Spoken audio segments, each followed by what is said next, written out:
আমরা সবাই বাংলাদেশী।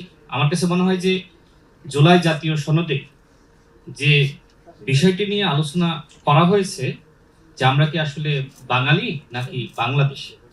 আমাদের শহীদ প্রেসিডেন্ট জিয়াউর রহমান তিনি এই সংকট বা সমস্যার সমাধান অনেক আগেই দিয়ে গেছেন। আমরা বাংলাদেশী এবং জুলাই জাতীয় সনদে সেটি উল্লেখ করা হয়েছে যে আমরা বাংলাদেশী। দেখেন, এই দেশে আমরা যারা বসবাস করি আমরা সবাই তো আদিবাসী। আদিবাসী মানে কি? আমরা যারা আগে থেকে এখানে বসবাস করছি। এখন আমাদের পাহাড়ে যারা আছে, যারা আমরা এই অঞ্চলে আছি, আমরা তো সবাই আগে থেকে বসবাস করছি। সুতরাং আমাদের এই যে বিতর্ক, এই বিতর্কের মধ্যে আমাদের না যাওয়া উচিত।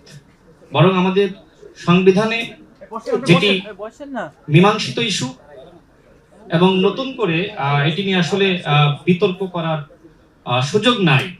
বিশেষ করে যে সময় পার্বত্য চট্টগ্রাম শান্তি চুক্তি হয়েছিল, তখনও কিন্তু সেই চুক্তিপত্রে আসলে আমরা যারা পাহাড়ে বসবাস করছে তাদেরকে কি নামে আখ্যায়িত করব সেটির সমাধান করা হয়েছে।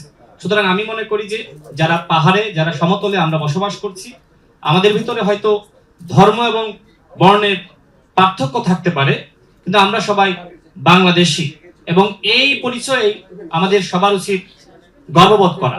এবং সর্বশেষ আমি যে কথা বলতে চাই, জুলাই জাতীয় সনদ নিয়ে অনেকে কথা বলছে। দেখেন, আমাদের এখানে মাননীয় স্বরাষ্ট্রমন্ত্রী আছেন, তিনি বিএনপির পক্ষ থেকে জাতীয় ঐক্যমত কমিশনে তিনি প্রতিনিধিত্ব করেছিলেন এবং বিএনপি যে বিষয়গুলোতে ঐক্যমতে এসেছে এবং যে বিষয়গুলোতে ভিন্নমত ছিল সেটির সংখ্যা কিন্তু খুবই সীমিত। সেক্ষেত্রে বিএনপি সবার উদ্দেশ্যে বলেছিল যে এই ভিন্নমতের বিষয়গুলো আপনারা নির্বাচনী ইশতেহারে উল্লেখ করেন, এবং সেই মর্মে প্রত্যেকটা দল কিন্তু নির্বাচনী ইশতেহারে সেটি উল্লেখ করেছিল এবং নির্বাচনের আগেই আমার কাছে মনে হয় যে সেই সংকট সমাধান হয়ে গেছে। এখন আমাদের সময় এই রাষ্ট্রের পুনর্গঠন। এই রাষ্ট্রের পুনর্গঠনে যদি সরকারি দল এবং বিরোধী দল আমরা একসাথে সমন্বিতভাবে কাজ করতে না পারি, তাহলে আজকে যে বিতর্ক, আমরা কি আসলে তাদেরকে ক্ষুদ্র নিগোষ্ঠী হিসেবে ডাকবো নাকি আদিবাসী হিসেবে ডাকবো? এরকম নানান বিতর্ক কিন্তু থেকেই যাবে। সুতরাং আমি মনে করি আসুন সবাই একসাথে কাজ করি, আমরা বাংলাদেশ গড়ে তুলি। রাষ্ট্র পুনর্গঠনে বাংলাদেশের মাননীয় প্রধানমন্ত্রী যেভাবে কাজ করে যাচ্ছেন, যেভাবে তার আন্তরিকতা, তার বিনয়ের এবং মূল্যবোধের যে ধরনের চিত্র তার মধ্যে আমরা দেখতে পাচ্ছি, আমার কাছে মনে হয় আমরা সবাই একসাথে কাজ করতে পারলে আমাদের পাহাড়ের সংকট আমরা সমাধান করতে পারবো। বিশেষ করে আমাদের প্রতিবেশী রাষ্ট্রের পক্ষ থেকে নানান ধরনের চক্রান্ত আমরা দেখি যে আমাদের পাহাড়ের সংকট আসলে জিইয়ে রাখা, এবং সেখানে আমাদের সেনাবাহিনীর সাথে প্রায়ই আমরা দেখি যে নানান গোষ্ঠী এক ধরনের মানে বলা যায় যে সংকট সৃষ্টি করে। তো আমাদের সেনাবাহিনী দেশের স্বাধীনতা সার্বভৌমত্ব রক্ষার জন্য সেখানে কাজ করে যাচ্ছে।